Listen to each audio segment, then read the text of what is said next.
Bien-aimés dans le Seigneur, je vous bénis en Jésus-Christ. Je suis très heureux, très content de vous retrouver. Et le sous-thème de ce soir, c'est la puissance de la louange dans la vie du chrétien. Qu'est-ce que la louange fait? Quelle est cette puissance que la louange dégage dans la vie du chrétien? Quand vous écoutez le psalmiste, il dit « Mon âme bénit l'Éternel et n'oublie aucun de ses bienfaits. » C'est lui qui pardonne toutes tes iniquités, qui guérit toutes tes maladies, qui rachète ta vie de la fosse, qui te couronne de bonté et de compassion. Quand vous regardez bien ce texte de louange, vous allez comprendre que la louange est une expression de reconnaissance qui a des impacts énormes sur notre vie et sur notre marche avec le Seigneur. Quelle est sa puissance dans la vie du chrétien? La louange vient parce que nous sommes dans la reconnaissance, et quand nous sommes dans cette reconnaissance ou même dans des moments de difficulté, nous devons continuer par louer le Seigneur. Parce que quand nous sommes dans des moments de difficulté, nous avons du mal. Alors comment continuer par louer le Seigneur pour que sa puissance soit permanente en nous? La Bible nous dit que toute chose concourt au bien. Et je voudrais vous dire que toute chose visible et invisible concourt à notre bien. Pourquoi je dis visible et invisible? C'est parce que nous ne voyons que les choses visibles. Quand la Bible dit toute chose concourt à notre bien, nous voyons les choses visibles, les choses qui nous sont accessibles. Malheureusement, nous nous focalisons sur ces choses. Et ça fait que nous sommes dans la tristesse. Mais la Bible dit toutes choses. Et le Dieu que nous servons, c'est le Dieu du visible et de l'invisible. Donc je dis toutes choses visibles et invisibles et ou invisibles concourent à notre bien. Et c'est ce qui fera la différence désormais, parce que nous n'arrivons pas souvent à voir ces choses invisibles. Et notre vie n'est pas faite que de visibles, mais aussi d'invisibles.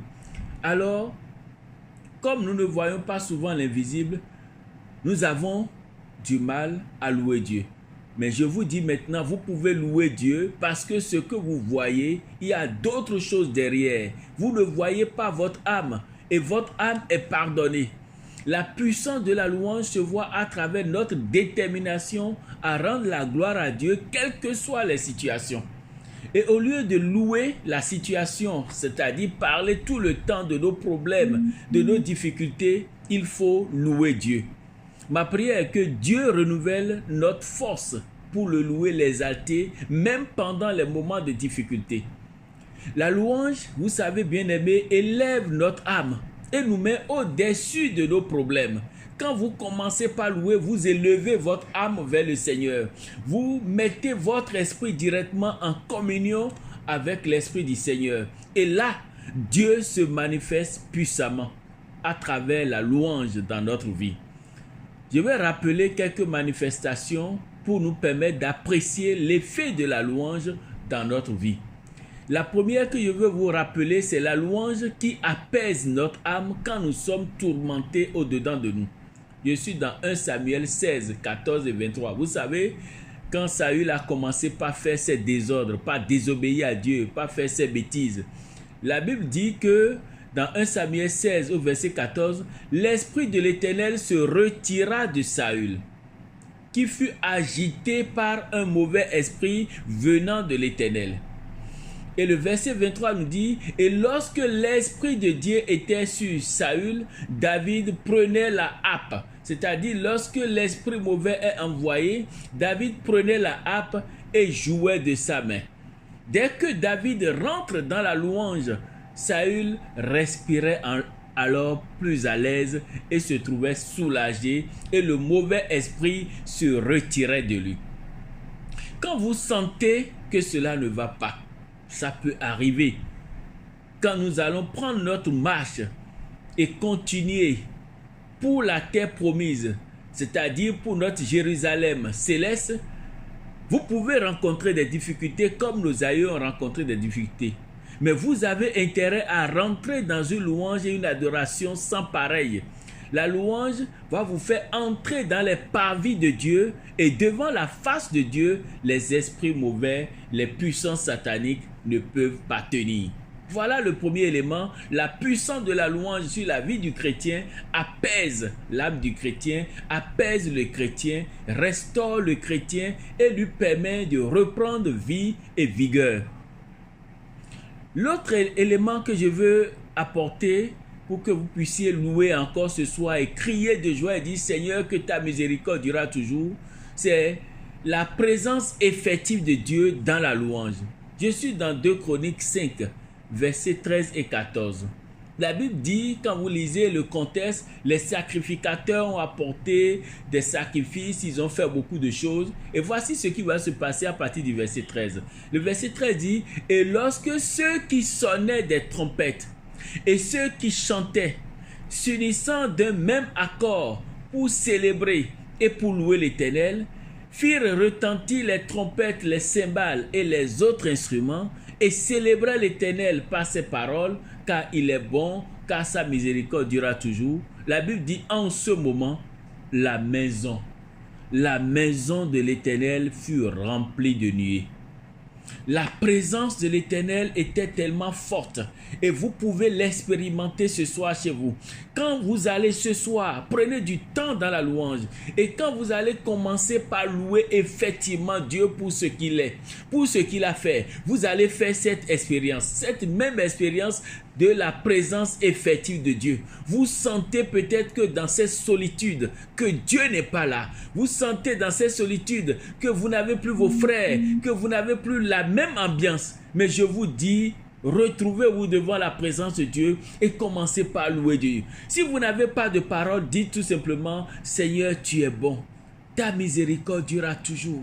Seigneur, je te bénis, car ta miséricorde durera toujours. La Bible dit, quand ils ont commencé par dire cela, la maison de l'Éternel fut remplie d'une nuée.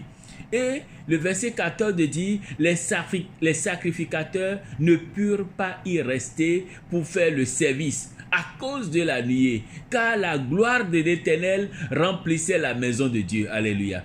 Que la gloire de l'Éternel remplisse le temple que tu es. Quand tu vas commencer par louer Dieu ce soir, dans cette attitude de jeûne, de recueillement, de prière, la gloire de Dieu remplit ta vie. Et là, c'est la puissance de la louange qui fait cela. Quand les chantres ont commencé par louer l'Éternel en disant « Car il est bon, car sa miséricorde durera toujours. Car il est bon, car sa miséricorde durera toujours. » La Bible dit que la nuée était tellement si puissante au point où les sacrificateurs ont dû arrêter leur service. Gloire à Dieu. Donc, la gloire de Dieu s'est manifestée. Dieu n'aime pas les sacrifices depuis toujours. Si vous avez péché, demandez pardon à Dieu et revenez dans l'obéissance et revenez dans la louange. Et dans ce signe d'obéissance à Dieu, Dieu va se manifester. La louange montre à tous les esprits méchants, à Satan, que Dieu règne. Quand vous vous mettez dans la louange, dans l'adoration, vous montrez à tous les esprits qui vous tiennent en otage que c'est Dieu qui règne dans ces lieux. Et vous êtes libérés de votre prise d'otage. Parce que quand Dieu est là, vous avez la vie. Quand Dieu est là, vous avez autorité.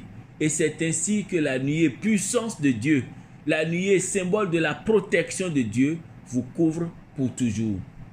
L'autre élément que je peux apporter encore, un troisième élément, la louange est aussi une arme de combat. À l'instar de la prière, la louange c'est aussi une arme de combat. C'est comme la prière, mais c'est prier 2 fois. Cette arme nous sort de la crainte et nous fait gagner la guerre sur nos ennemis. Vous pouvez le lire dans 2 Chroniques 20-20. Je ne vais pas aller encore beaucoup plus en détail parce que ce matin, Marc a abordé cette partie. Mais il faut dire dans 2 Chroniques 20, à partir du verset 20, la Bible dit « Le lendemain, ils se mirent en marche de grand matin pour le désert de Tekoa. » Et une bataille va se livrer. Et dans cette bataille, les enfants de Dieu ne vont pas combattre. Non. Josaphat se présente à eux et dit, « Écoutez-moi, Juda, habitants de Juda, de Jérusalem. Confiez-vous en l'Éternel, votre Dieu, et vous serez affermis. Confiez-vous en ses prophètes, et vous réussirez. plus d'accord avec le peuple, il nomma des chantres. On vous dit qu'il y a une grande bataille, mais il va nommer des chantres. Ils vont commencer par louer et les ennemis vont se livrer la guerre. Donc c'est une arme de combat. Quand vous êtes dans la louange, vous combattez vos ennemis même sans vous en rendre compte. Parce que vous faites plaisir à Dieu et vous faites plaisir. Et pendant ce temps, le camp de l'ennemi est dans la débandade totale. La puissance de l'ennemi est réduite à néant. Et vous pouvez vous réjouir devant le Seigneur. Je vais vous laisser ces quelques éléments pour vous permettre donc de rentrer dans la louange. Je veux que ce soir que nous soyons dans la louange, dans l'adoration, en train de célébrer notre Dieu, en train de lui dire sa miséricorde dure à toujours. Ta miséricorde durera toujours. Tu as fait beaucoup de choses dans ma vie. En train de lui dire, Seigneur, c'est toi qui as pardonné mes iniquités. C'est toi qui m'as guéri de toute maladie. C'est toi qui rachètes ma vie de la fosse. C'est toi qui me couronne de bonté et de compassion. Quand vous serez en train de dire ces mots, focalisez-vous sur notre Dieu. Focalisez-vous sur l'agneau pascal, Jésus-Christ, qui a accepté les sacrifices ultimes pour nous sauver la vie. Que Dieu vous bénisse. Que Dieu vous bénisse dans la louange et dans l'adoration que vous aurez aujourd'hui. Dans le nom de Jésus. Amen.